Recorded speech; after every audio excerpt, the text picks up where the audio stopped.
प्यारे साथियों, आज फिर मैं चल रहे विषय पे थोड़ी गलबात करनी चाहूँगा ताकि सारी गल स्पष्ट हो जाए और आदमी उहदियां बुनियादां ਉਹਦੇ ताने पेटे ਨੂੰ समझ के खुद ब खुद किसी चीज़ ਨੂੰ समझण ਦੇ ਸਮਰੱਥ हो जाए और ਉਹਨੂੰ ਕਿਸੇ दूसरी होर धिर ਦੀ ਜ਼ਰੂਰਤ ना रहे। ਉਹਦਾ ਦਿਮਾਗੀ ਵਿਕਾਸ ਘੱਟੋ ਘੱਟ ਇੰਨਾ ਜ਼ਰੂਰ ਹੋ ਜਾए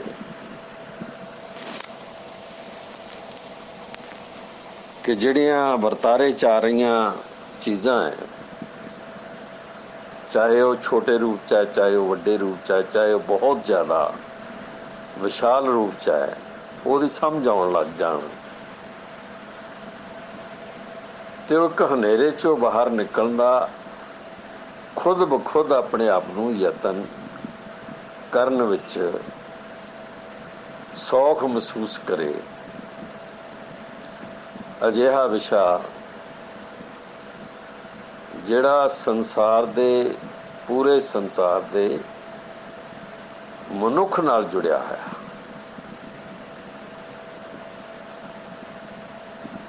ਇਹ ਵਿਸ਼ਾ ਨਾ ਤਾਂ ਪੌਦਿਆਂ ਨਾਲ ਜੁੜਿਆ ਹੈ, ਨਾ ਇਹ ਪਸ਼ੂ ਪੰਛੀਆਂ ਨਾਲ ਜੁੜਿਆ ਹੈ,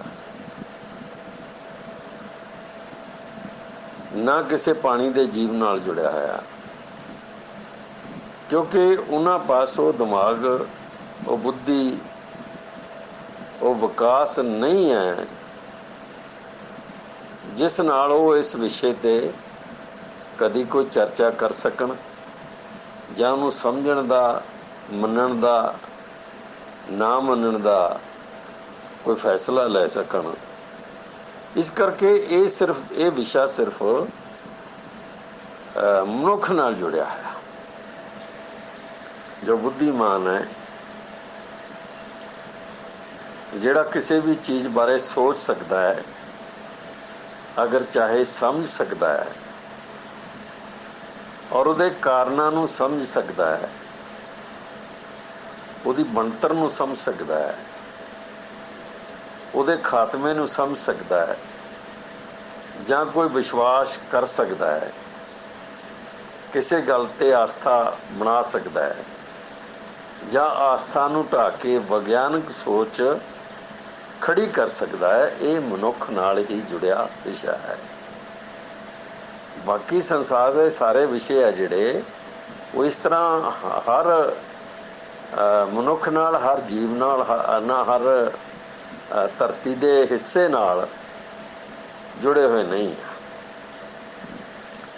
ਜਿਵੇਂ ਅਸੀਂ ਕਿਹਾ ਕਿ ਅਕਾਲ ਪੁਰਖੀ ਬਾਣੀ ਦਾ ਅਕਾਲ ਪੁਰਖੀ ਇਨਕਲਾਬੀ ਸਿਧਾਂਤ, ਔਰ ਉਹਦੇ ਬਰਾਬਰ ਅਸੀਂ ਖੜਾ ਕੀਤਾ ਪਰਮਾਤਮਾ ਦਾ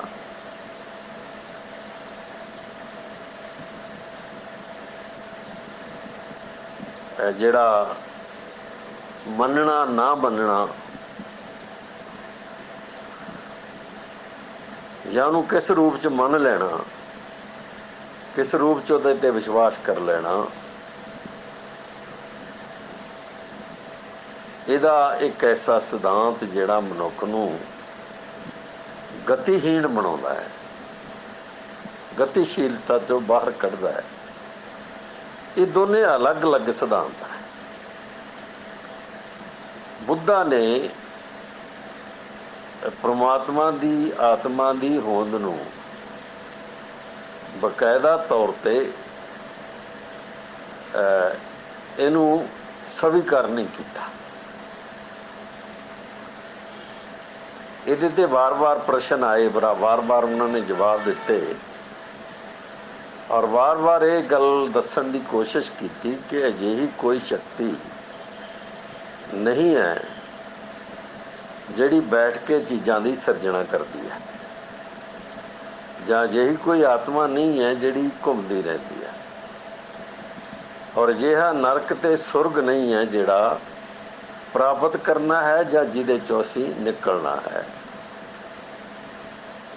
ਤੇ ਮਨੁੱਖ ਕਦੀ ਵੀ ਦੁਬਾਰਾ ਜਨਮ ਨਹੀਂ ਲੈਂਦਾ।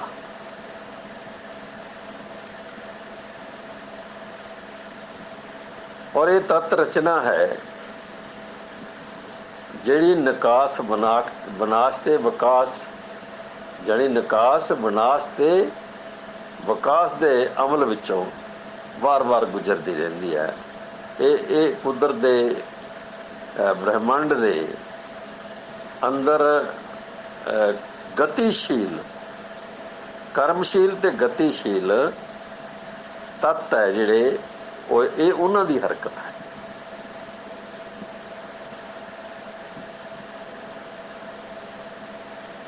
ਬਾਣੀ ਦਾ ਜਿਹੜਾ ਅਕਾਲ ਪੁਰਖੀ ਸਿਧਾਂਤ ਹੈ, ਇਹਦੇ 'ਚ ਕਦੇ ਵੀ ਕੋਈ ਚੀਜ਼ ਰੁਕੀ ਹੋਈ ਨਹੀਂ ਹੈ ਔਰ ਕਿਤੇ ਵੀ ਰੁਕੀ ਹੋਈ ਨਹੀਂ ਹੈ। ਕਦੇ ਉਹ ਬਣਦੀ ਹੈ, ਕਦੇ ਉਹ ਢਹਿੰਦੀ ਹੈ, ਕਦੇ ਉਹ ਫਿਰ ਵਿਕਾਸ ਦੇ ਵਿੱਚ ਆਉਂਦੀ ਹੈ।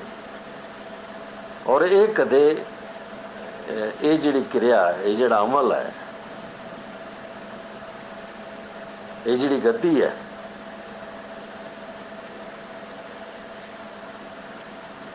ਇਹ ਨਾ ਰੁਕੀ ਹੈ, ਨਾ ਰੁਕੇਗੀ ਔਰ ਨਾ ਹੀ ਅੱਜ ਤੱਕ ਇਹਨੂੰ ਰੁਕਦੇ ਦੇਖਿਆ ਕਿਸੇ ਨੇ। ਬ੍ਰਹਿਮੰਡ ਵੀ ਗਤੀ 'ਚ ਹੈ, ਪੂਰੇ ਦਾ ਪੂਰਾ। ਜਿਸ ਤਰ੍ਹਾਂ ਸੂਰਜ ਗਤੀ 'ਚ ਹੈ, ਚੰਦ ਗਤੀ 'ਚ ਹੈ, ਧਰਤੀਆਂ ਗਤੀ 'ਚ ਹੈ, ਤਾਰੇ ਗਤੀ 'ਚ ਹੈ। ਇਹ ਸਾਰਾ ਬ੍ਰਹਿਮੰਡ, ਇਹਨੂੰ ਸਾਰੇ ਨੂੰ ਬ੍ਰਹਿਮੰਡ ਕਿਹਾ ਜਾਂਦਾ। ਇਹ ਸਾਰਾ ਗਤੀ 'ਚ ਹੈ। ਔਰ ਗਤੀ ਦਾ ਮਤਲਬ ਹੈ ਬਿਖਰ ਜਾਣਾ, ਟੁੱਟ ਜਾਣਾ,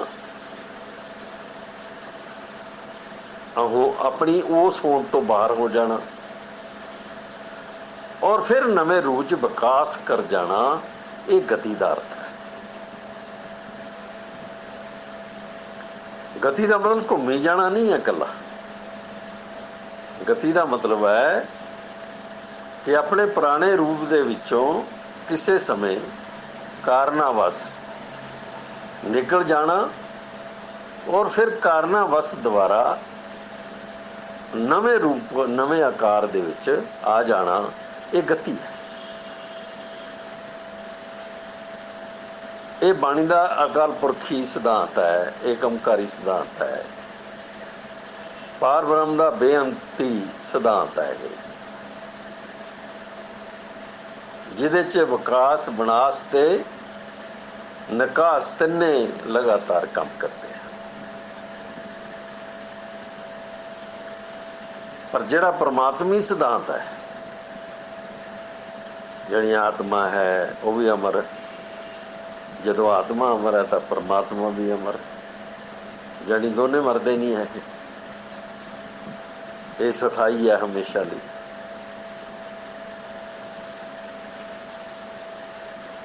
ਇਹਨਾਂ ਦਾ ਨਿਕਾਸ ਹੋ ਚੁੱਕਿਆ, ਵਿਕਾਸ ਹੋ ਚੁੱਕਿਆ ਔਰ ਇਹਨਾਂ ਦਾ ਵਿਨਾਸ਼ ਕੋਈ ਨਹੀਂ ਹੁੰਦਾ।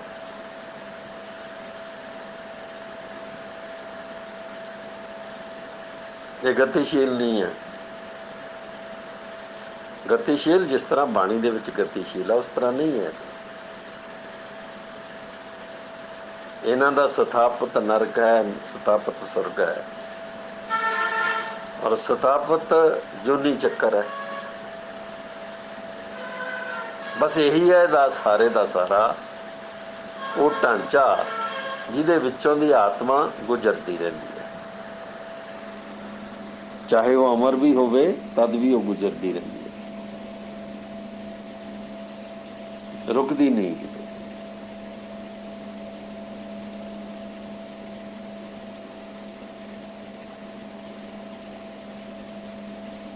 ਹੁਣ ਇਹ ਦੋ ਚੀਜ਼ਾਂ ਜਿਹੜੀਆਂ ਆਪਸੀ 'ਚ ਤਾਲਮੇਲ ਨਹੀਂ ਰੱਖਦੀਆਂ ਔਰ ਬਾਣੀ ਦੇ ਵਿੱਚ ਇੱਕ ਚੀਜ਼ ਦੀ, ਜਿਹੜੀ ਚੀਜ਼ ਦੀ ਹੋਂਦ ਪਰਮਾਤਮਾ ਦੇ ਗਤੀ ਚੱਕਰ 'ਚ ਹੈ, ਉਹ ਬਾਣੀ ਦੇ ਚੱਕਰ 'ਚ ਨਹੀਂ ਹੈ। ਬਾਣੀ ਦੀ ਆਤਮਾ ਹੀ ਨਾ, ਬਾਣੀ ਦੇ ਅਕਾਲ ਪੁਰਖੀ ਚੱਕਰ 'ਚ ਨਹੀਂ ਆ।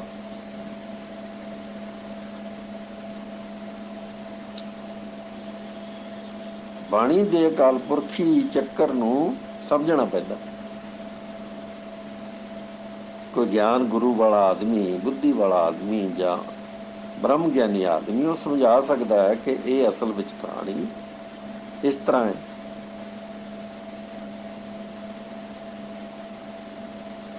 ਆਤਮੀ ਪਰਮਾਤਮੀ ਚੱਕਰ ਹੈ ਜਿਹੜਾ, ਉਹਦੇ 'ਚ ਕਿਸੇ ਨੂੰ ਸਮਝਾਉਣ ਦੀ ਜ਼ਰੂਰਤ ਨਹੀਂ, ਸਿਰਫ ਦੱਸਣ ਦੀ ਜ਼ਰੂਰਤ ਹੈ।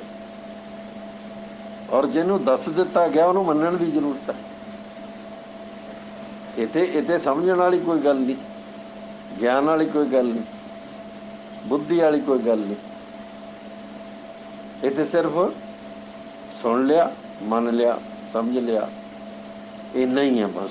ਸਮਝ ਲਿਆ ਦਾ ਮਤਲਬ ਇੱਥੇ ਮੰਨ ਲੈਣਾ ਹੈ,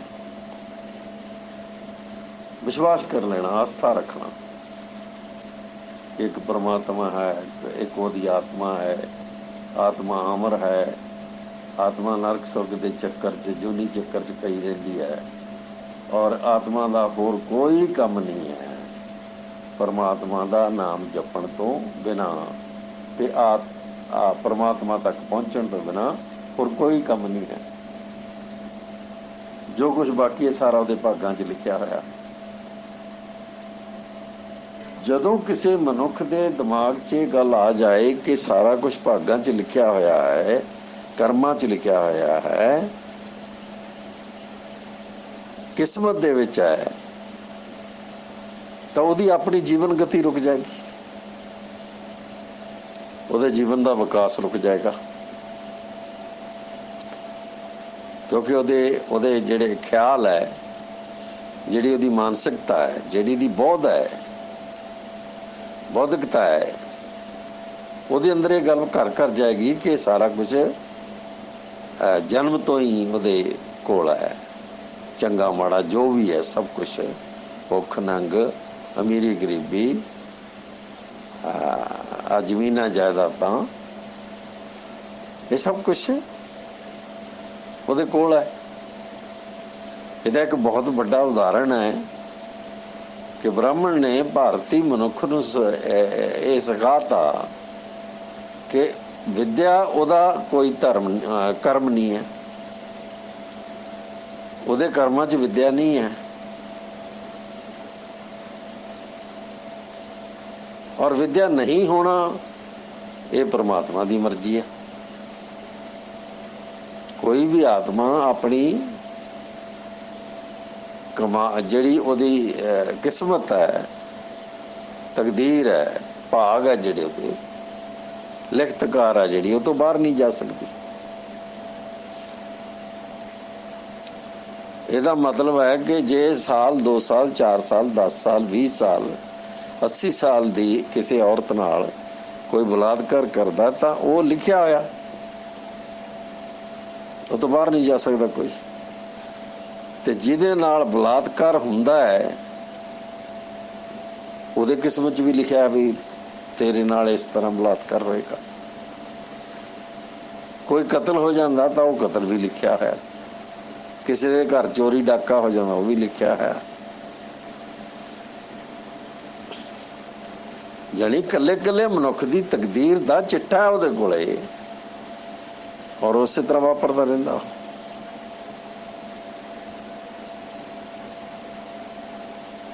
ਔਰ ਜੋ ਵਾਪਰਨਾ ਹੈ ਇਹ ਸਥਾਈ ਹੈ, ਇਹ ਹੋਵੇਗਾ, ਇਵੇਂ ਹੋਵੇਗਾ। ਮੌਤ ਵੀ ਹੋਏਗੀ, ਇਵੇਂ ਹੋਵੇਗੀ ਜਿਵੇਂ ਲਿਖੀ ਹੈ। ਔਰ ਜਿੰਨੀ ਲਿਖੀ ਉਨੀ ਉਸ ਹਿਸਾਬ ਨਾਲ ਹੀ ਉਨੀ ਭੋਗਣੀ ਪਏਗੀ। ਜਿਸ ਤਰ੍ਹਾਂ ਭੋਗਣੀ ਉਸ ਤਰ੍ਹਾਂ ਹੀ ਭੋਗਣੀ ਪਏਗੀ। ਇਹ ਮੱਥੇ ਦੇ ਲੇਖ ਹੈ, ਇਹ ਲਿਖਤਕਾਰ ਹੈ। ਪਰ ਬਾਣੀ ਦਾ ਜਿਹੜਾ ਅਕਾਲ ਪੁਰਖੀ ਸਿਧਾਂਤ ਹੈ ਉਹ ਗਤੀਸ਼ੀਲ ਹੈ, ਕਰਮਸ਼ੀਲ ਹੈ। ਉਹ ਕਿਤੇ ਵੀ ਰੁਕਿਆ ਹੋਇਆ ਨਹੀਂ ਹੈ।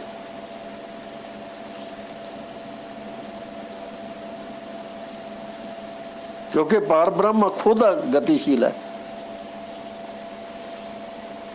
ਏਕਮਕਾਰ ਖੁਦ ਗਤੀਸ਼ੀਲ ਹੈ।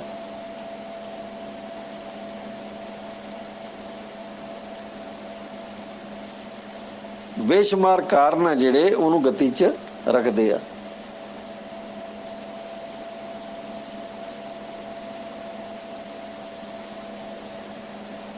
सूरज अपनी गति लैके पता नहीं कदे दा जन्म होया और टिकिया होया अपनी थां ते, पर टिकिया होया नहीं है अपनी गति च, वो घुम रहा। ਉਹਦੀ गति चो धरती निकल आई, धरती की गति चो पानी निकल आया, पानी की गति चो जीव पैदा हो गया, जीव की गति चो पौधे पशु पंछी ते आदमी पैदा हो गए। और इन्हां पौधों की गति चो, इन्हां पशु पंछियों की गति चो, इन्हां दी दिमागी गति दे विचों जिहड़ा मनुख पैदा होया उहदी बौद्धिकता पैदा हो गई, सोच समझ पैदा हो गई उहदे अंदर। जिहो जिहा वातावरण उस तरह की समझ उहदी बन लग गई, जिस तरह का माहौल आ उस तरह की शरीरक हरकत होने लग गई। शरीर के उत्ते जिस तरह के माहौल चो पलिया उस तरह के उहदे ये जिहड़े शरीर दीयां जरूरतां अनुसार उहदे अंग मिटण लगे, बन लगे, नवे बन लगे। तो बाणी च एक शब्द आउंदा है, साहिब मेरा नित नवा, साहिब मेरा नित नवा। ਇਹਦਾ मतलब बड़ा आसान है समझना। जे कोई हुण परमात्मा दीयां खेडां ਜਿਹੜੀਆਂ ਉਹਨੂੰ ਮੰਨਦਾ ਹੈ ਤਾਂ ਉਹ ਇਹਨੂੰ नहीं समझ सकेगा, पर ਜਿਹੜਾ ਬਾਣੀ ਦੇ ਜਾਂ ਪਾਰ ਬ੍ਰਹਮ ਦੇ ਬ੍ਰਹਿਮੰਡ ਦੇ ਸਿਧਾਂਤ ਨੂੰ, ਨਿਕਾਸ ਤੇ ਵਿਕਾਸ ਦੇ ਤੇ ਵਿਨਾਸ਼ ਦੇ ਸਿਧਾਂਤ ਨੂੰ ਸਮਝਦਾ ਹੈ, ਗਤੀ ਨੂੰ ਸਮਝਦਾ ਹੈ, ਕਰਮਸ਼ੀਲਤਾ ਨੂੰ ਸਮਝਦਾ ਹੈ, ਤਾਂ ਉਹਨੂੰ ਫਟ ਸਮਝ ਲੱਗ ਜਾਏਗੀ कि साहिब मेरा नित नवा का अर्थ की है।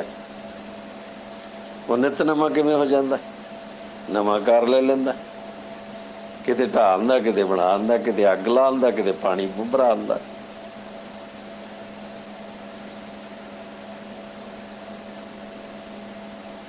किते जंगल बनांदा, किते मारूथल बनांदा। ये कोई बैठी बिठाई हस्ती नहीं है जिहड़ी बना रही है, ये कोई चिट्ठा नहीं किसी का तैयार किया वा जिहदे अनुसार सारा कुछ हो रहा। ये तो कारण पैदा होंदे है, जिवें बहुत ज़्यादा जोरदार बदल फट मीह पैंदे आ जंगल पहाड़ दे उत्ते, तो उसका नतीजा की निकलता है कि जिहड़े उच्चे पहाड़ है, जिहड़े मिट्टी दे पहाड़ है, जां जिहड़े भुरभुरे पहाड़ है, वो ਲੱਖਾਂ ਕਰੋੜਾਂ ਟਨ ਮਿੱਟੀ ਜਿਹੜੀ ਆ ਜਾਂ ਰੁੱਖ ਹੈ ਜਿਹੜੇ ਜਾਂ ਪੱਥਰ ਵਹਾ ਕੇ ਉਹ ਧਰਤੀ ਤੇ ਲਿਆ ਕੇ ਸੁੱਟ ਦਿੰਦੇ ਆ। ਇਹ ਕਾਰਨ ਤੇ ਗਤੀ ਹੈ।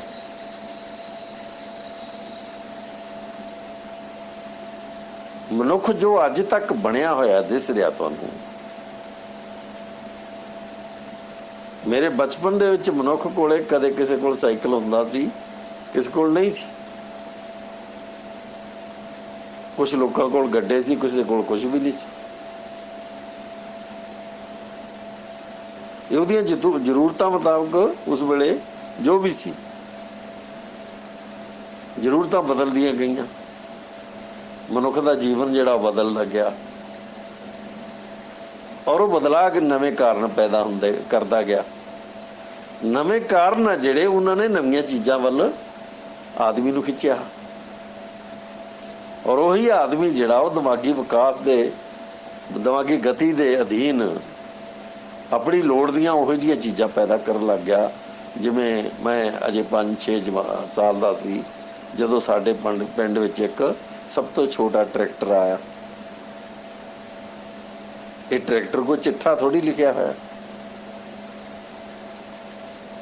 भी इस सन दे विच ये आदमी जिहड़े आ वो ट्रैक्टर बनाउणगे और एक ट्रैक्टर जिहड़ा पिंड धूड़कोट जाएगा।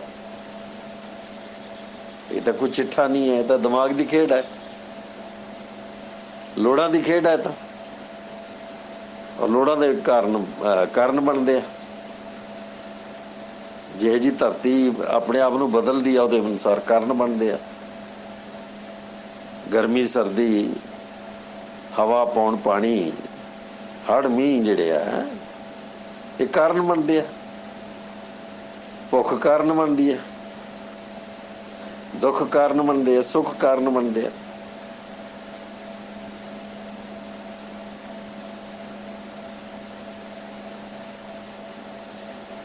ਔਰ ਇਹ ਜਿਹੜੇ ਕਾਰਨ ਬਣਦੇ ਆ ਕਿ ਨਵੀਂ ਚੀਜ਼ ਦਿੰਦੇ ਆ ਮਨੁੱਖ ਨੂੰ, ਮਨੁੱਖਤਾ ਨੂੰ। ਔਰ ਇਸੇ ਤਰ੍ਹਾਂ ਧਰਤੀ ਦੇ ਉੱਤੇ ਕਾਰਨ ਬਣਦੇ ਪੂਰੀ ਤੇ, ਸਮੁੰਦਰ 'ਚ ਬਹੁਤ ਸਾਰੇ ਕਾਰਨ ਬਣਦੇ ਆ, ਦਰਿਆਵਾਂ 'ਚ ਬੜੇ ਕਾਰਨ ਬਣਦੇ ਆ, ਜੰਗਲ 'ਚ ਬੜੇ ਕਾਰਨ ਬਣਦੇ ਆ, ਮਾਰੂਥਲ 'ਚ ਬੜੇ ਕਾਰਨ ਬਣਦੇ ਆ, ਪਹਾੜਾਂ ਤੇ ਬੜੇ ਕਾਰਨ ਬਣਦੇ ਆ। ਜਿਉਂ-ਜਿਉਂ ਉਹ ਕਾਰਨ ਬਣਦੇ ਜਾਂਦੇ ਆ ਵਿਸ਼ਾਲ ਧਰਤੀ ਦੇ ਉੱਤੇ, ਤਿਉਂ-ਤਿਉਂ ਵੱਖਰੀ ਕਿਸਮ ਦਾ ਵਿਕਾਸ, ਵੱਖਰੀ ਕਿਸਮ ਦਾ ਨਿਕਾਸ, ਵੱਖਰੀ ਕਿਸਮ ਦਾ ਵਿਨਾਸ਼ ਹੁੰਦਾ ਰਹਿੰਦਾ। ਇਹੀ ਤਾਂ ਗਤੀ ਹੈ, ਇਹੀ ਗਤੀ ਹੈ। ਔਰ ਇਸੇ ਗਤੀ ਨੂੰ ਬਾਣੀ 'ਚ ਕੀ ਲਿਖਿਆ? ਸਾਹਿਬ ਮੇਰਾ ਨਿਤ ਨਵਾਂ। ਜਿੱਥੇ ਮੈਂ ਹੁਣ ਬੈਠਾ ਬੋਲ ਰਿਹਾ, ਕਦੀ ਇਹ ਸਤਲੁਜ ਦਰਿਆ ਦੀ ਧਰਤੀ ਸੀ ਜਿਹਦੇ ਤੇ ਕਦੇ ਪਾਣੀ ਵਗਿਆ ਕਰਦਾ ਸੀ। ਅੱਜ ਉਹ ਸਤਲੁਜ ਜਿਹੜਾ ਮੇਰੇ ਤੋਂ ਜਿਹੜਾ 25-30 ਮੀਲ ਉੱਪਰ ਵਹਿੰਦਾ ਸੀ, ਉਹ ਅੱਜ ਸਤਲੁਜ ਵਾਪਸ ਮੁੜ ਕੇ ਫਿਰੋਜ਼ਪੁਰ ਵਾਲੀ ਸਾਈਡ ਨੂੰ ਚਲਾ ਗਿਆ। 40 ਕਿਲੋਮੀਟਰ 30-40 ਕਿਲੋਮੀਟਰ ਥੱਲੇ ਵੱਲ ਚਲਾ ਗਿਆ।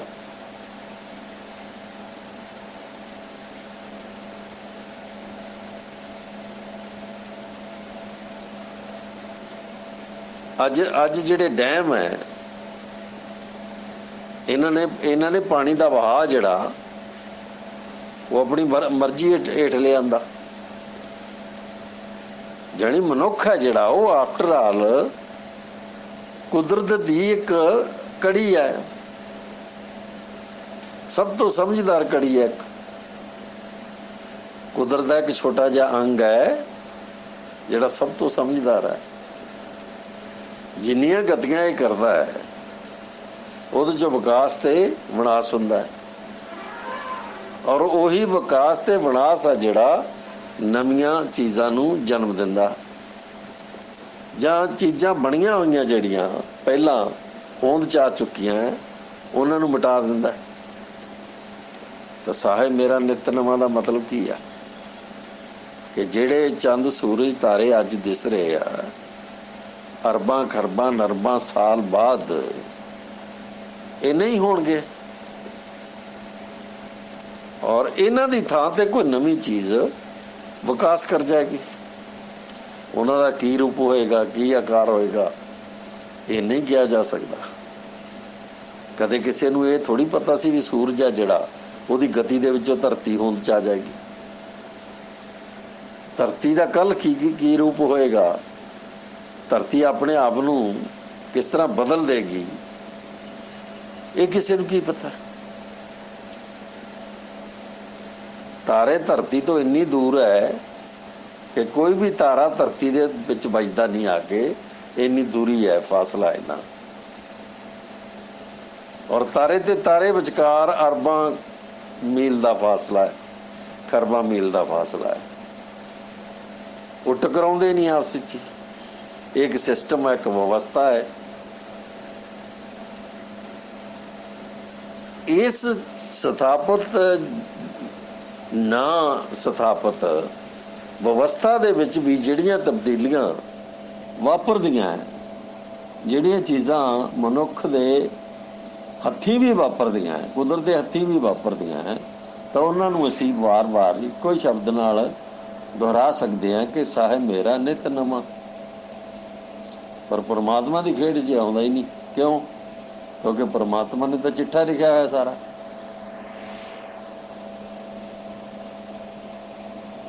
ਮਰਨ ਦਾ, ਜੰਮਣ ਦਾ, ਉਮਰ ਦਾ, ਖਾਣ ਦਾ, ਪੀਣ ਦਾ, ਧਰਤੀ ਬਦਲਣ ਦਾ, ਇਹ ਸਭ ਚਿੱਠਾ ਲਿਖਿਆ ਹੋਇਆ।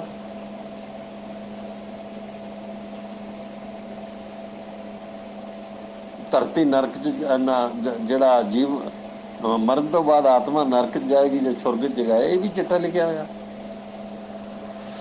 ਔਰ ਇਹ ਬ੍ਰਾਹਮਣ ਨੂੰ ਪਤਾ, ਦੂਜਿਆਂ ਨੂੰ ਕਿਸੇ ਨੂੰ ਨਹੀਂ ਪਤਾ।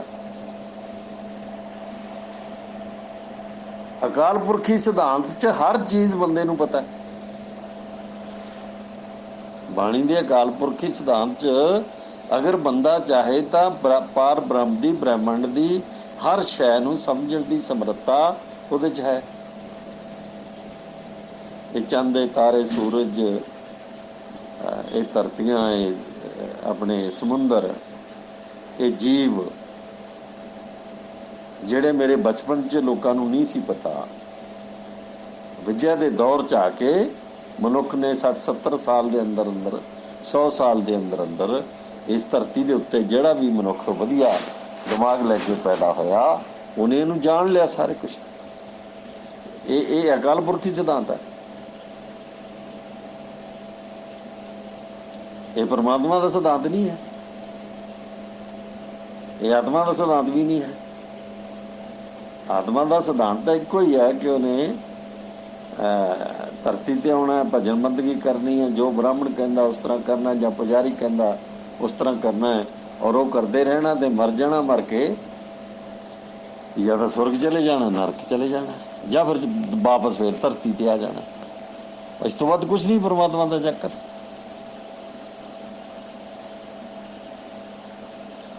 ਯਾਨੀ ਪਰਮਾਤਮਾ ਤੇ ਆਤਮਾ ਦਾ ਜਿਹੜਾ ਸਿਧਾਂਤ ਹੈ, ਇਸ ਤੋਂ ਵੱਧ ਕੁਛ ਨਹੀਂ ਹੈ।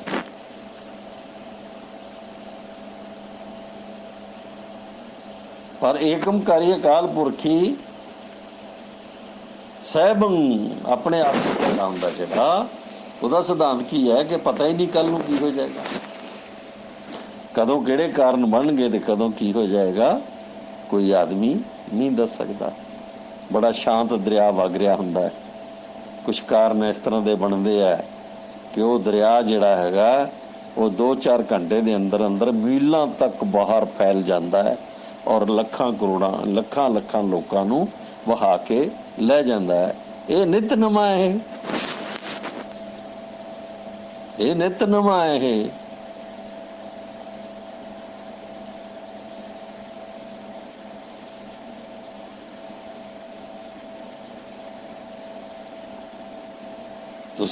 ਤੁਸੀਂ ਇਸ ਚੀਜ਼ ਨੂੰ ਸਮਝਣ ਵਾਸਤੇ ਥੋੜਾ ਜਿਹਾ ਵੀ ਦਿਮਾਗ ਜਿਹੜਾ ਲਾਓਗੇ ਤਾਂ ਤੁਹਾਨੂੰ ਆਪਣੇ ਯਤਨ ਹੀ ਲਾਉਣੇ ਪੈਣਗੇ।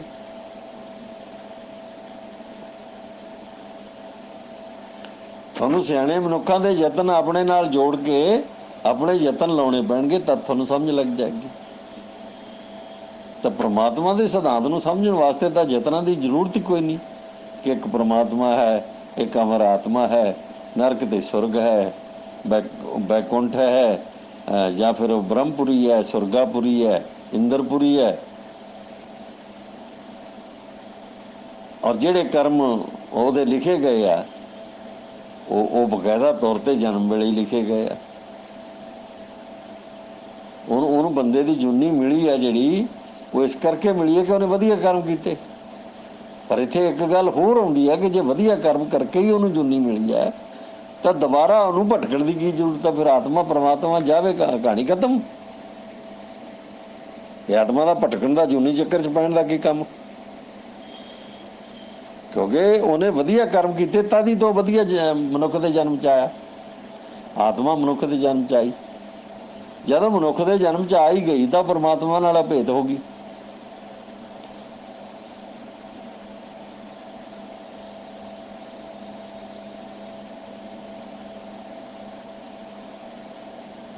ਤਾਂ ਇਹ ਚੀਜ਼ਾਂ ਜਿਹੜੀਆਂ ਛੋਟੀਆਂ ਛੋਟੀਆਂ ਨਹੀਂ, ਬਹੁਤ ਵੱਡੀਆਂ ਵੀ ਹੈ ਔਰ ਬੜੀਆਂ ਆਸਾਨ ਵੀ ਹੈ ਸਮਝਣੀਆਂ।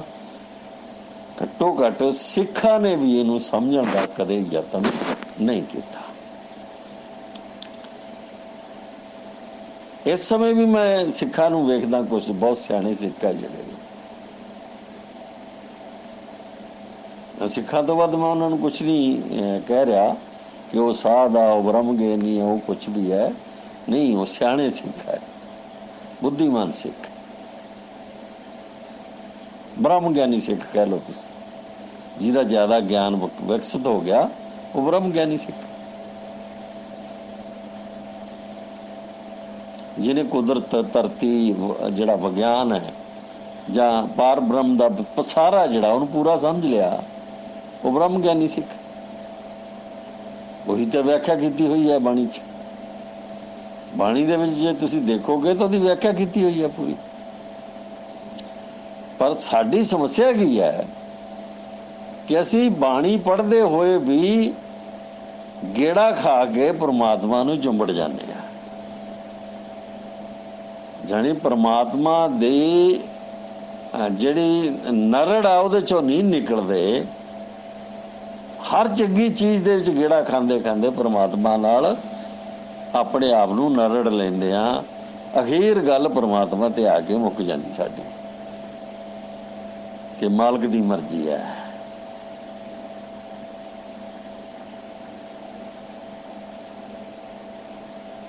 ਇੱਥੇ ਪਰਮਾਤਮਾ ਦੀ ਮਰਜ਼ੀ ਹੈ। ਬਾਣੀ ਦੇ ਸਿਧਾਂਤ 'ਚ ਜਾਣੀ ਅਕਾਲ ਪੁਰਖੀ ਸਿਧਾਂਤ 'ਚ ਪਰਮਾਤਮਾ ਦੀ ਮਰਜ਼ੀ ਹੈ ਜਿਹੜੀ ਉਹ ਪੂਰੇ ਵਿਕਸਿਤ ਦਿਖ ਰਹੇ ਬ੍ਰਹਿਮੰਡ ਦੇ ਬਦਲਣ, ਬਣਨ, ਗਤੀਸ਼ੀਲ ਹੋਣ, ਆਕਾਰ ਬਦਲਣ, ਮਿਟ ਜਾਣ, ਫਿਰ ਵਿਕਸਿਤ ਹੋ ਜਾਣ ਨਾਲ ਜੁੜੀ ਹੋਈ ਹੈ। ਪਰਮਾਤਮਾ ਦੀ ਮਰਜ਼ੀ ਨੂੰ ਸਮਝਣ ਦੀ ਜ਼ਰੂਰਤ ਕੋਈ ਨਹੀਂ,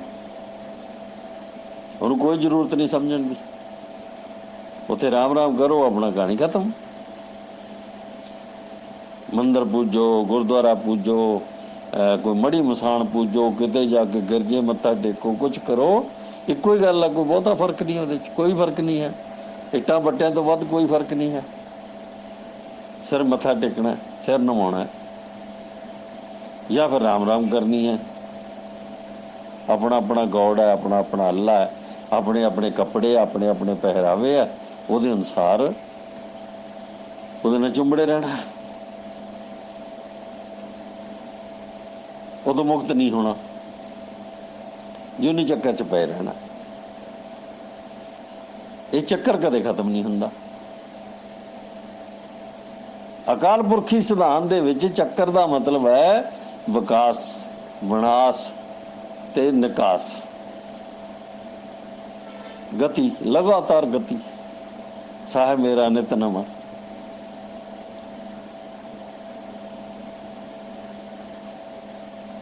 ਇਹਦੇ ਨਾਲ ਬੰਦੇ ਤੇ ਕੀ ਅਸਰ ਪੈਂਦਾ ਹੈ ਕਿ ਬ੍ਰਾਹਮਣ ਨੇ ਜਿਹੜੇ ਬੰਦੇ ਆਪਣੀ ਮਰਜ਼ੀ ਨਾਲ ਸਿਖਾਏ, ਉਹ ਹਜ਼ਾਰਾਂ ਸਾਲ ਤੋਂ ਜਾਨਵਰ ਦਾ ਜੀਵਨ ਬਤੀਤ ਕਰ ਰਹੇ ਆ। ਉਹ ਪਸ਼ੂ ਹੈ, ਸਿਰਫ ਪਸ਼ੂਆਂ ਦੀ ਤਰ੍ਹਾਂ ਆਉਂਦੇ ਆ, ਪਸ਼ੂਆਂ ਦੀ ਤਰ੍ਹਾਂ ਖਾਂਦੇ ਆ, ਪਸ਼ੂਆਂ ਦੀ ਤਰ੍ਹਾਂ ਕਮਾਉਂਦੇ ਆ, ਪਸ਼ੂਆਂ ਦੀ ਤਰ੍ਹਾਂ ਬਣਾਉਂਦੇ ਆ, ਔਰ ਫਿਰ ਮਰ ਮਿਟ ਜਾਂਦੇ ਆ। ਜੇ ਉਹ ਅਕਾਲ ਪੁਰਖੀ ਸਿਧਾਂਤ ਅਨੁਸਾਰ ਜਿਉਂਦਾ ਹੁੰਦਾ ਮਨੁੱਖ, ਉਹੀ ਮਨੁੱਖ, ਤਾਂ ਉਹ ਆਪਣਾ ਵੀ ਭਲਾ ਕਰਦਾ, ਸਮਾਜ ਦਾ ਵੀ ਭਲਾ ਕਰਦਾ, ਪਰਿਵਾਰ ਦਾ ਵੀ ਭਲਾ ਕਰਦਾ, ਕੁਦਰਤ ਦਾ ਵੀ ਸਵਾਰਦਾ, ਔਰ ਸੰਸਾਰ ਦਾ ਵੀ ਸਵਾਰਦਾ। ਉਹਦਾ ਚਰਿੱਤਰ ਵੱਖਰਾ ਹੋਣਾ ਸੀ। ਇੱਥੇ ਸਿੱਖਾਂ ਦਾ ਚਰਿੱਤਰ ਤੇ ਹਿੰਦੂਆਂ ਦੇ ਚਰਿੱਤਰ 'ਚ ਕੀ ਫਰਕ ਹੈ? ਕੋਈ ਫਰਕ ਨਹੀਂ। ਸ਼ਕਲ ਤੋਂ ਬਿਨਾਂ ਕੋਈ ਫਰਕ ਨਹੀਂ ਹੈ। ਅਕਲ ਉਹੀ ਹੈ, ਜੋ ਅਕਲ ਜਿਹੜੀ ਹੈ ਉਹ ਜਿਸ ਤਰ੍ਹਾਂ ਦੀ ਬਣਾ ਲਈ ਹੈ ਉਹਨੇ, ਉਸ ਤਰ੍ਹਾਂ ਦੀ ਹੈ। ਹੁਣ ਇੱਕ ਸਿੱਖ ਕੀਰਤਨ ਕਰਦਾ ਕਰਦਾ ਦੇ ਪਰਮਾਤਮਾ ਤੇ ਗੇੜੇ ਦੇ ਨਹੀਂ ਦੇਈ ਜਾਂਦਾ, ਪਰਮਾਤਮਾ ਦੇ ਆਲੇ ਆਲੇ ਦੁਆਲੇ, ਆਤਮਾ ਦੇ ਆਲੇ ਦੁਆਲੇ ਗੇੜੀ ਕੱਢੀ ਜਾਂਦਾ, ਨਰਕ ਤੇ ਸੁਰਗ ਦੇ ਆਲੇ ਦੁਆਲੇ ਗੇੜੀ ਕੱਢੀ ਜਾਂਦਾ, ਯੋਨੀ ਚੱਕਰ ਦੇ ਵਿੱਚ ਪਿਆ ਹੋਇਆ ਉਹ, ਤਾਂ ਉਹਦੇ 'ਚ ਤੇ ਸਿੱਖ ਹੋਣ 'ਚ ਕੀ ਫਰਕ ਹੈ? ਕੋਈ ਫਰਕ ਨਹੀਂ। ਪੱਗ ਦਾ ਫਰਕ ਹੈ, ਦਾੜੀ ਕੇਸ ਦਾ ਫਰਕ ਹੈ, ਬਸ।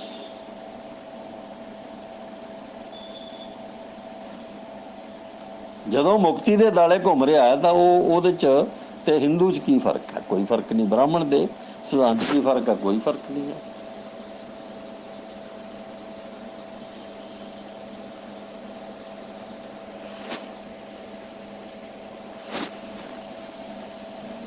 ਪਰ ਜਦੋਂ ਤੁਸੀਂ ਬਾਣੀ ਨੂੰ ਜਾਂ ਬਾਣੀ ਦੇ ਸਿਧਾਂਤ ਨੂੰ ਜਾਂ ਅਕਾਲ ਪੁਰਖੀ ਸਿਧਾਂਤ ਨੂੰ ਜਾਂ ਤੁਸੀਂ ਪਾਰ ਬ੍ਰਹਮੀ ਤੇ ਅਨੰਤ ਬੇਅੰਤ ਦੇ ਸਿਧਾਂਤ ਨੂੰ ਸਮਝਦੇ ਆ, ਤਾਂ ਤੁਸੀਂ ਉਹਦੇ ਗੁਣ ਹੀ ਇਕੱਲੇ ਪੜ੍ਹ ਲਓ, ਇਕੱਲੇ ਗੁਣ, ਕਿ ਕਿਹੜੇ ਕਿਹੜੇ ਸ਼ਬਦ ਉਹਦੇ ਵਾਸਤੇ ਵਰਤੇ ਗਏ, ਉਹਨਾਂ ਨੂੰ ਅਲੱਗ ਕੱਢ ਲਓ। 15-20 ਸ਼ਬਦ ਆ ਸਾਰੇ ਉਹ। ਏਕ ਓंकार सतनाम जिहड़ा अकाल पुरख, ये सारे शब्द आ जिहड़े अनंत बेअंत परबतगार, ये सारे शब्दां नूं तुसीं अड्ड कढ लो तां 30-40 शब्द तो ज़्यादा नहीं बनते। इन्हां दे अर्थ समझ लो, बस तुहानूं बाणी दा सिद्धांत पता लग जाएगा। बाणी दा सिद्धांत किते गति तो बाहर नहीं है।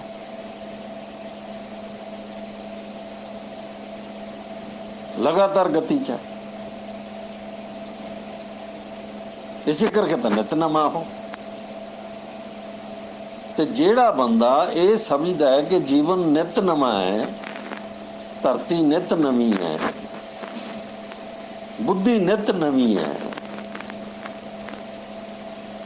हर चीज नित नवी है,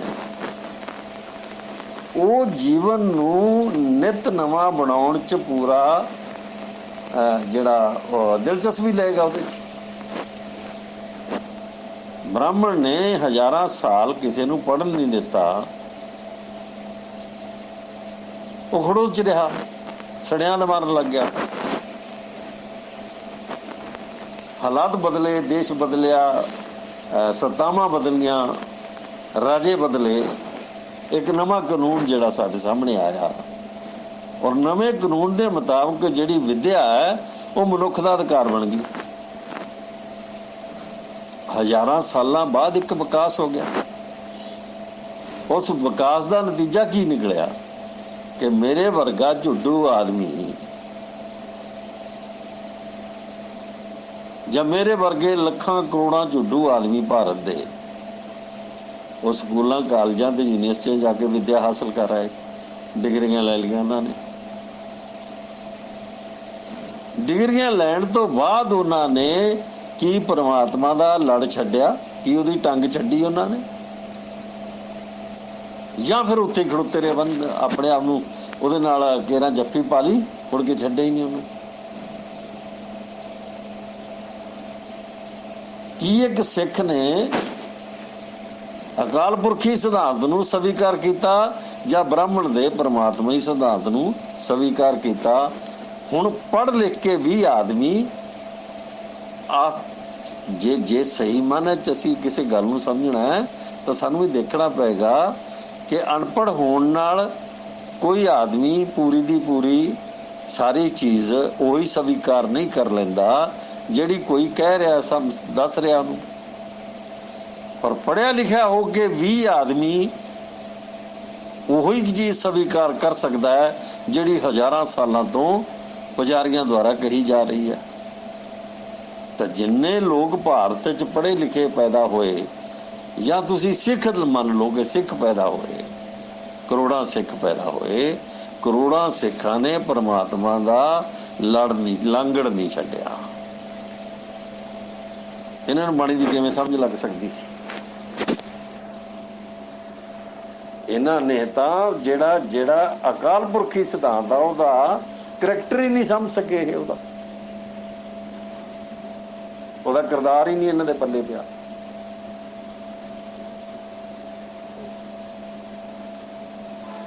ये दो किरदार है परमात्मा ते अकाल पुरख। एक किरदार झूठ नाल जुड़िया होया, एक किरदार सच नाल जुड़िया होया। एक किरदार बंदे नूं पशु बनाउंदा, एक किरदार बंदे नूं बंदा बनाउंदा है, बुद्धिमान बनाउंदा है, ब्रह्म ज्ञानी बनाउंदा है, ज्ञानी बनाउंदा है। इत्थे तां जिहे जिहा आदमी पैदा होया उहे जिहा मर गया।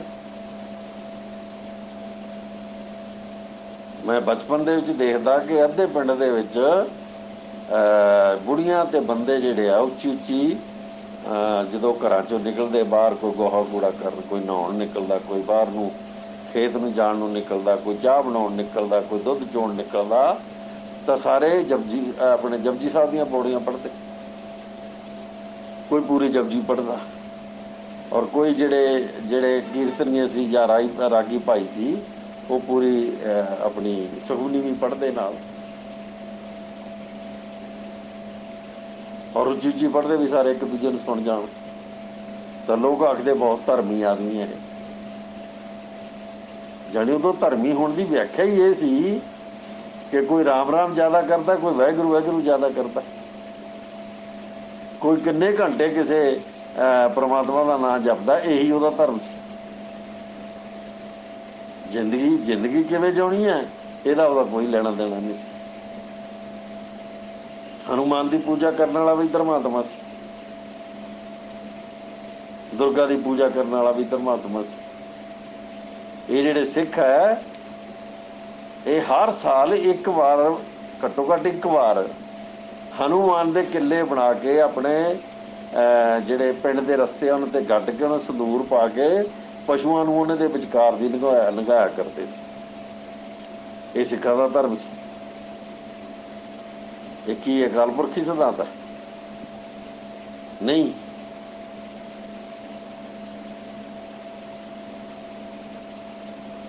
ਇਹ ਤਾਂ ਪਰ ਅਕਾਲ ਪੁਰਖ ਦਾ ਕੋਈ ਲੈਣਾ ਦੇਣਾ ਹੀ ਨਹੀਂ ਇਸ ਗੱਲ ਨਾਲ।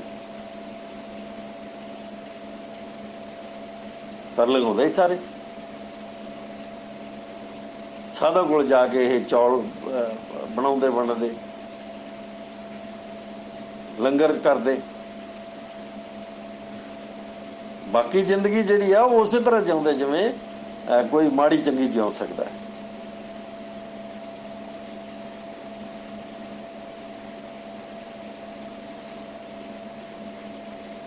ਅਖੀਰ ਆ ਕੇ ਪਰਮਾਤਮਾ ਤੇ ਟਿਕ ਜਾਂਦੀ ਗੱਲ।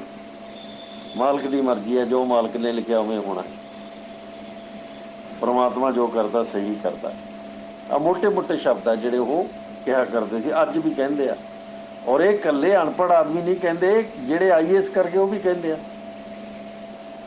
IPS ਕਰ ਗਏ, IAS ਕਰ ਗਏ, ਵੱਡੇ ਵੱਡੇ ਸੈਕਟਰੀ, ਚੀਫ ਸੈਕਟਰੀ ਲਾਗੇ, ਪ੍ਰਿੰਸੀਪਲ ਲਾਗੇ, ਪ੍ਰੋਫੈਸਰ ਲਾਗੇ, ਉਹ ਵੀ ਇਹੀ ਕੁਛ ਕਰਦੇ ਆ। ਜਰਾ ਗੁਰਦੁਆਰੇ ਜਾ ਕੇ ਬੈਠ ਕੇ ਦੇਖੋ, ਜਰਾ ਮੰਦਿਰ 'ਚ ਬੈਠੋ, ਦੇਖੋ 2 ਘੰਟੇ, ਘੰਟਾ 2 ਘੰਟੇ ਮੰਦਿਰ ਦੀ ਕੋਠੀ 'ਚ ਬੈਠੋ ਜਾ ਕੇ, ਔਰ ਘੰਟਾ 2 ਘੰਟੇ ਗੁਰਦੁਆਰੇ ਦੀ ਕੋਠੀ 'ਚ ਬੈਠੋ ਜਾ ਕੇ, ਤੁਹਾਨੂੰ ਇਹੀ ਲੋਕ ਲੱਭਣਗੇ ਸਾਰੇ।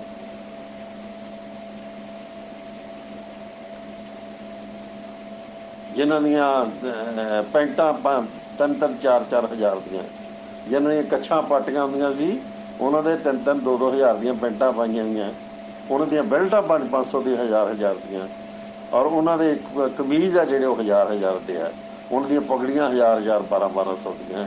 ਔਰ ਉਹ ਆਦਮੀ ਸੱਜ ਧੱਜ ਕੇ, ਇੱਕ ਰੁਤਬੇਦਾਰ ਆਦਮੀ ਜਦੋਂ ਅੰਦਰ ਬੈਠਦੇ ਆ ਤਾਂ ਪਰਮਾਤਮਾ ਦੀ ਮਰਜ਼ੀ, ਉਹ ਜੋ ਕਰਦਾ ਹੋ ਰਿਹਾ। ਜਿਵੇਂ ਉਹਨੇ ਲਿਖਿਆ ਉਵੇਂ ਹੋਏਗਾ। ਉਹਦੀ ਮਰਜ਼ੀ ਦਾ ਪੱਤਾ ਨਹੀਂ ਹਿਲਦਾ। होगा वही जो मंजूर खुदा होगा। ये अनपढ़ बैठा भी करी जाता है और पढ़िया लिखा बैठा भी करी जाता है, एक IAS भी यही कुछ करी जाता बैठा। और 2 टके का आदमी जड़ा उन्होंने विद्या दे रहा। अजीब बात है भी आदमी जड़ा दिहाड़ी नहीं कर सकता, जड़ा अपनी रोटी खुद नहीं कमा सकता, और 2 टके जड़े आ उन्होंने मंगते नूं दे दिओ, तुसीं वो खुश हो जाता है। तो वो आदमी दियां ज्ञान ध्यान दियां गल्लां सुन के ये जिहड़े बड़े बड़े रुतबेदार आदमी, डिग्रीधारी आदमी है, ये भी सिर मारते उत्ते बैठ के टल्लियां खड़काउंदे आ, ढोलकियां कुटदे आ। ਇਹਦਾ मतलब है कि अकाल पुरखी सिद्धांत ते ब्राह्मणी सिद्धांत सिखां ने एक करता। ਇਹਦੇ ਵਿਚਕਾਰੋਂ ਜਿਹੜਾ ਫਾਸਲਾ ਸੀ ਉਹ ਖਤਮ ਕਰਤਾ। ਇਹਦਾ मतलब है कि ਜਿਹੜਾ अकाल पुरखी सिद्धांत है वो हार गया, और ਜਿਹੜਾ ब्राह्मण ਦਾ परमात्मी सिद्धांत आत्मी सिद्धांत है वो जित गया।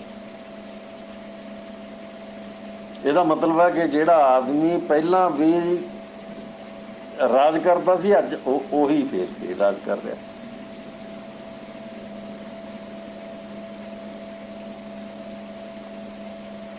ਇਹਦਾ मतलब है कि आदमी सारे ਜਿਹੜੇ ਪਸ਼ੂਆਂ ਦੀ ਤਰ੍ਹਾਂ ਹੈ, ਜਿਹੜਾ ਉਹਨਾਂ ਨੂੰ ਹੱਕ ਕੇ ਲਿਜਾਣ ਦੀ ਤਾਕਤ ਰੱਖਦਾ ਉਹ ਲੈ ਜਾਂਦਾ।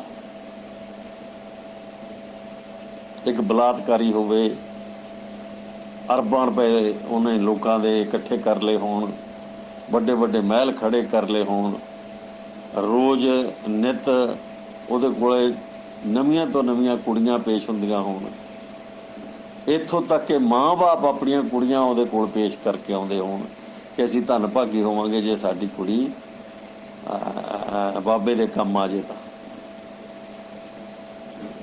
ਇਹ ਬਾਬੇ ਜਿੰਨੇ ਭਾਰਤ 'ਚ ਬੈਠੇ ਆ, ਤੁਸੀਂ ਇਹਨਾਂ ਦੇ ਨੇੜੇ ਹੋ ਕੇ ਵੇਖੋ ਨਾ ਯਾਰ।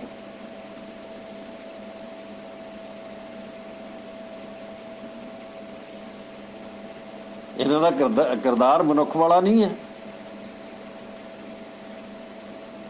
ਇਹੀ ਸਿਖਾਉਂਦੇ ਆ ਲੋਕਾਂ ਨੂੰ ਕਿ ਜੋ ਕਰੇਗਾ ਬਾਬਾ ਆਪਣਾ ਜਿਹੜਾ ਪਰਮਾਤਮਾ ਕਰੇਗਾ, ਮਾਲਕ ਕਰੇਗਾ, ਮਾਲਕ ਦੀ ਮਰਜ਼ੀ। ਤੇ ਜਿਹਦੇ ਨਾਲ ਕੁੱਤਬ ਹੁੰਦਾ ਉਹ ਵੀ ਮੰਨ ਲੈਂਦਾ ਕਿ ਮਾਲਕ ਦੀ ਮਰਜ਼ੀ ਅਨੁਸਾਰ ਹੋ ਗਿਆ ਸਾਰਾ ਕੁਛ। ਨਾਲੇ ਥਾਣਿਆਂ 'ਚ ਰੋਂਦਾ ਫਿਰਦਾ, ਨਾਲੇ ਅਦਾਲਤਾਂ 'ਚ ਰੋਂਦਾ ਫਿਰਦਾ, ਨਾਲੇ ਵੱਡੇ ਵੱਡੇ MLA ਵਰਗੇ ਉਹਨਾਂ ਨਾਲ ਉਹਨਾਂ ਦੇ ਤਰਲੇ ਚੜਕ ਕਰਦਾ ਫਿਰਦਾ ਹੈ, ਔਰ ਨਾਲੇ ਕਹੀ ਜਾਂਦਾ ਕਿ ਪਰਮਾਤਮਾ ਦੀ ਮਰਜ਼ੀ, ਮਾਲਕ ਦੀ ਮਰਜ਼ੀ।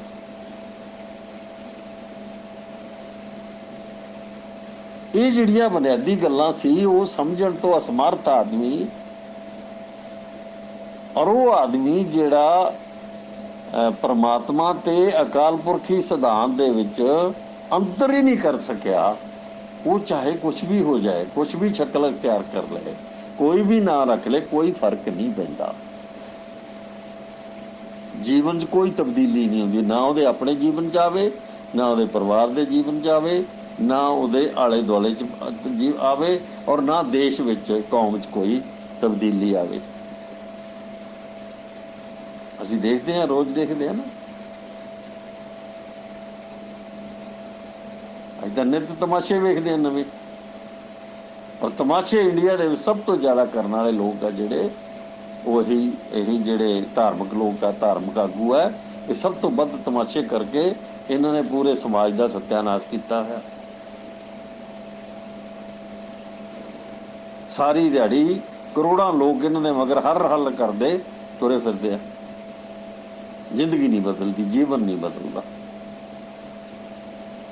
ਨਾ ਅਕਲ ਬਦਲਦੀ ਹੈ, ਨਾ ਸਮਝ ਬਦਲਦੀ ਹੈ, ਨਾ ਗਿਆਨ ਬਦਲਦਾ ਹੈ। ਔਰ ਮਨੁੱਖ ਜਿੱਥੇ ਖੜੋਤਾ ਉੱਥੇ ਹੀ ਖੜੋਤਾ ਹੈ। ਪਰਮਾਤਮਾ ਦੀ ਮਰਜ਼ੀ। ਚੰਗੇ ਤੋਂ ਚੰਗਾ ਬੰਦਾ ਜਿਹੜਾ ਆਪਣੇ ਆਪ ਨੂੰ ਬਹੁਤ ਵੱਡਾ ਆਗੂ ਕਹਾਉਂਦਾ, ਉਹ ਵੀ ਪਰਮਾਤਮਾ ਦੀ ਮਰਜ਼ੀ ਹੈ। ਜੋ ਮਰਜ਼ੀ ਉਹਦੀ ਮਰਜ਼ੀ ਹੈ, ਜੋ ਕਰੇਗਾ ਉਹੀ ਮੰਨਣਾ ਪਏਗਾ ਭਾਈ। ਤਾਂ ਮੈਂ ਇਹ ਗੱਲ ਇਸ ਕਰਕੇ ਤੁਹਾਡੇ ਸਾਹਮਣੇ ਰੱਖੀ ਹੈ ਕਿ ਇਹ 3 ਦਿਨ ਮੈਨੂੰ ਲਗਾਤਾਰ ਲੱਗ ਗਏ ਤਾਂ ਕਿ ਮੈਂ ਜਿਹੜੀ ਅਕਾਲ ਪੁਰਖੀ ਸਿਧਾਂਤ ਹੈ ਉਹਦੀ ਅਸਲੀ ਗੱਲ ਤੁਹਾਨੂੰ ਸਮਝਾ ਸਕਾਂ, ਔਰ ਇਸ ਕਰਕੇ ਸਮਝਾ ਸਕਾਂ ਕਿ ਪਰਿਵਰਤਨ ਤੁਹਾਡੀ ਜ਼ਰੂਰਤ ਸੀ। ਅਕਾਲ ਪੁਰਖੀ ਸਿਧਾਂਤ ਪਰਿਵਰਤਨ ਦਾ ਹੀ ਇੱਕ ਸਿਧਾਂਤ ਹੈ। ਇੱਥੇ ਹਰ ਚੀਜ਼ ਨਿਤ ਨਵੀਂ ਹੁੰਦੀ ਹੈ ਜੇ ਤੁਸੀਂ ਚਾਹੋ ਤਾਂ। ਬ੍ਰਾਹਮਣ ਦੇ ਸਿਧਾਂਤ ਨੇ ਤੁਹਾਨੂੰ ਚਿੱਕੜ 'ਚ ਖੜੇ ਰੱਖਿਆ, ਸੜਿਆਮ 'ਚ ਖੜੇ ਰੱਖਿਆ, ਤੁਹਾਨੂੰ ਬੰਦੇ ਨਹੀਂ ਬਣ ਦਿੱਤਾ, ਜਾਨਵਰ ਬਣਾ ਕੇ ਰੱਖਿਆ। ਪਰ ਸਾਡੇ ਸਤਿਗੁਰਾਂ ਨੇ, ਸਾਡੇ ਪੁਰਖਿਆਂ ਨੇ, ਉਹਨਾਂ ਨੇ ਤੁਹਾਨੂੰ ਚਿੱਕੜ 'ਚੋਂ ਬਾਹਰ ਕੱਢ ਕੇ ਵੀ ਲਿਆਂਦਾ, ਔਰ ਫਿਰ ਤੁਸੀਂ ਫਿਰ ਉਹਦੇ 'ਚ ਹੀ ਛਾਲ ਮਾਰ ਦਿੱਤੀ। ਇਹ ਹੈ ਜਿਹੜੀ ਅਸਲੀ ਗੱਲ ਸਾਡੇ ਸਮਝਣ ਵਾਲੀ ਹੈ ਕਿ ਸਾਡੇ ਜੀਵਨ 'ਚ ਤਬਦੀਲੀ ਕਿਉਂ ਨਹੀਂ ਆ ਰਹੀ। ਅਸੀਂ ਉਹੀ ਜਾਨਵਰਾਂ ਵਾਲਾ ਜੀਵਨ ਕਿਉਂ ਬਤੀਤ ਕਰਦੇ ਹਾਂ, ਮਨੁੱਖਾਂ ਵਾਲਾ ਜੀਵਨ ਸਾਡਾ ਕਿਉਂ ਨਹੀਂ ਹੈ। ਅਸੀਂ ਚਰਿੱਤਰਹੀਣ ਹੀ ਰਹਿਣਾ ਪਸੰਦ ਕਿਉਂ ਕਰਦੇ ਹਾਂ, ਸਾਡਾ ਕਿਰਦਾਰ ਕਿਉਂ ਨਹੀਂ ਬਦਲ ਰਿਹਾ। ਕਿਉਂਕਿ ਜਿਹਨੂੰ ਤੁਸੀਂ ਮੰਨਦੇ ਹੋ ਤੁਸੀਂ ਉਹਨੂੰ ਨਹੀਂ ਸਮਝਿਆ, ਉਹਦੇ ਵਾਲਾ ਕਿਰਦਾਰ ਹੀ ਨਹੀਂ ਅਪਣਾਇਆ, ਤੇ ਜਿਹਦੇ ਵਾਲਾ ਕਿਰਦਾਰ ਅਪਣਾਇਆ ਉਹ ਤੁਸੀਂ ਹੋ ਗਏ। ਇਹਦੇ 'ਚ ਕਿਹੜਾ ਦੂਜਾ ਫਾਰਮੂਲਾ ਹੈ ਜਿਹੜਾ ਤੁਹਾਨੂੰ ਸਮਝਾਉਣ ਵਾਸਤੇ ਲਾਉਣਾ ਪਏਗਾ।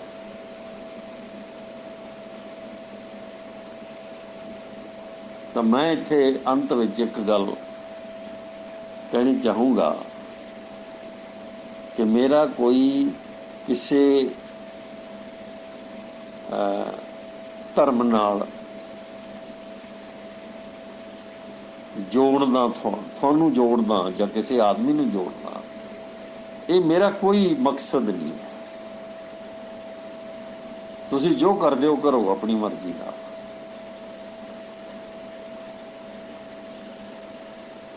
ਮੈਂ ਸਿਰਫ ਇਹ ਕਹਿਣਾ ਚਾਹੁੰਦਾ ਕਿ ਜਦੋਂ ਤੁਸੀਂ किरदार बदलना तो थानू ਜਿਹੜੇ किरदार की ਤੁਸੀਂ भजन बंदगी करते हो ਉਹਦਾ किरदार अगर थोड़ी समझ नहीं आਉਂਦਾ तो ਤੁਸੀਂ गलत तरीके ਨਾਲ ਉਹਦਾ किरदार ਜਿਹੜਾ ਉਹਨੂੰ ਆਪਣੇ अंदर ਲੈ ਜਾਂਦੇ हो तो ਤੁਹਾਡੇ 'ਚ कोई तब्दीली नहीं आ सकती, ਤੁਸੀਂ नहीं बदल सकते। ਅੱਜ तक ਤੁਸੀਂ ब्राह्मण ਦੇ परमात्मा ਦੇ किरदार तो बाहर सूई भर भी नहीं गए। इसे करके थोड़े जीवन च कोई नवी चीज़ नहीं वापरी। तुसी ओही हो जो ओ है, क्योंकि मालक दी मर्जी बिना तुसी पैर नहीं चकदे।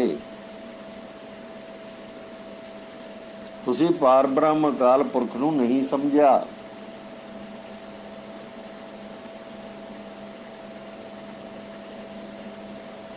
अगर तुसी समझिया हुंदा ਤਾਂ ਤੁਸੀਂ ਇੱਕ ਸ਼ਾਨਦਾਰ ਕੌਮ ਦਾ ਨਿਰਮਾਣ ਕੀਤਾ ਹੁੰਦਾ। ਜਿਹੜੀ ਕੌਮ 1800 ਲਗਭਗ 20 ਤੱਕ ਪੂਰੀ ਤਰ੍ਹਾਂ ਸਮਾਪਤ ਕਰ ਦਿੱਤੀ ਗਈ, ਉਹ ਦੁਬਾਰਾ ਕਦੇ ਨਹੀਂ ਬਣੀ। ਬੰਦਾ ਸਿੰਘ ਬਹਾਦਰ ਦੇ ਨਾਲ ਮਿਟਦਿਆਂ 1800 ਜਾਂ ਜੱਸਾ ਸਿੰਘ ਰਾਮਗੜੀਆ ਨੂੰ ਕਹਿ ਲਓ, ਇਹ ਇੱਕ ਸਮਾਂ ਹੈ ਜਿਸ ਸਮੇਂ ਦੇ ਵਿੱਚ एक वखरा किरदार है जिहड़ा वो मनुख ने जीविया। धरती ते एक मनुख ने वखरा किरदार जीविया। और मैं कदे कदे सोचता हूँ कि इन्ना शानदार किरदार दुनिया के किसी भी कौम के या समाज के किसी हिस्से ने नहीं जीविया जिन्ना उस समय 50-60 साल 40 साल जिन्ना भी मौका मतलब अडोडी दौर आया ਉਹਦੇ ਵਿੱਚ जीविया। यानी गुरु दे हुंदियां ते गुरु तो थोड़ा चिर बाद तक। ਉਹਦਾ कारण की है? किरदार बदल गया। तुसी अपनी हस्ती जिहड़ी ਉਹਨੂੰ खत्म करो। सच ਨੂੰ समझण ਦੀ ਥਾਂ ਤੇ तुसी झूठ ਨੂੰ जप्पे मार लिए, आसान काम कर लिया कि अरदास करो और सब कुछ प्राप्त करो। अरदास बेनतियां करो, ढोलकियां छाने कुटो और सब कुछ प्राप्त करो घरे बैठे। ये आसान रास्ता है।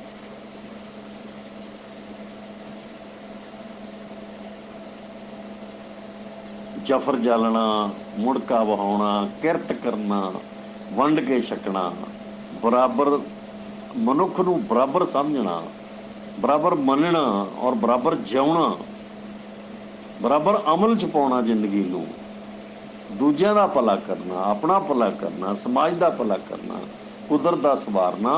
ये जिहड़ा किरदार है ये बाणी दे अकाल पुरखी किरदार नूं असीं अपनाउण तो कदे भी जानी असीं कदे इस किरदार नूं अपनाउण वल ज़्यादा नहीं मुड़े। ते जिहड़े अपने आप नूं बहुत वड्डे ਧਰਮੀ ਕਹਾਉਂਦੇ ਆ ਉਹ ਸਵਾਏ ਵੱਧ ਪਾਠ ਕਰ ਦੋ ਕੁਛ ਨਹੀਂ ਕਰਦੇ। ਜਾਂ ਤਾਂ ਲੰਗਰ 'ਚ ਲੰਗਰ ਦੀ ਸੇਵਾ ਜ਼ਿਆਦਾ ਕਰਦੇ ਆ, ਜਾਂ ਫਿਰ ਝਾੜੂ ਮਾਰਨ ਦੀ ਸੇਵਾ ਕਰਦੇ ਆ, ਜਾਂ ਪਾਠ ਕਰਨ ਦੀ ਸੇਵਾ ਕਰਦੇ ਆ, ਜਾਂ ਫਿਰ ਨਵੇਂ ਗੁਰਦੁਆਰੇ ਬਣਾਉਣ ਦੀ ਸੇਵਾ ਕਰਦੇ ਆ। ਇਹ ਬਾਣੀ ਦੇ ਸਿਧਾਂਤਾਂ 'ਚ ਬਹੁਤ ਛੋਟੇ ਛੋਟੀਆਂ ਚੀਜ਼ਾਂ ਇਹ ਮਾਈਨਰ ਚੀਜ਼ਾਂ ਇਹ, ਪਰ ਜਿਹੜਾ ਜਿਉਂਦੇ ਆ ਅਸੀਂ ਉਹ ਪਰਮਾਤਮਾ ਦੇ ਉਸ ਢਾਂਚੇ ਮੁਤਾਬਕ ਜਿਉਂਦੇ ਆ ਜਿੱਥੇ ਸਾਡੀ ਇੱਕੋ ਹੀ ਗੱਲ ਰਹਿ ਜਾਂਦੀ ਹੈ ਕਿ ਪਰਮਾਤਮਾ ਨੂੰ ਜੋ ਮਨਜ਼ੂਰ ਆ ਉਹੀ ਹੋਏਗਾ। ਉਹਦੀ ਮਰਜ਼ੀ ਜੋ ਕੁਛ ਕਰਦਾ ਉਸੇ ਨੂੰ ਸਵੀਕਾਰ ਕਰਨਾ ਪਵੇਗਾ। ਇੱਥੇ ਆ ਕੇ ਸਾਰੀ ਕਹਾਣੀ ਇੱਕ ਮਨੁੱਖ ਦੀ ਖਤਮ ਹੋ ਜਾਂਦੀ।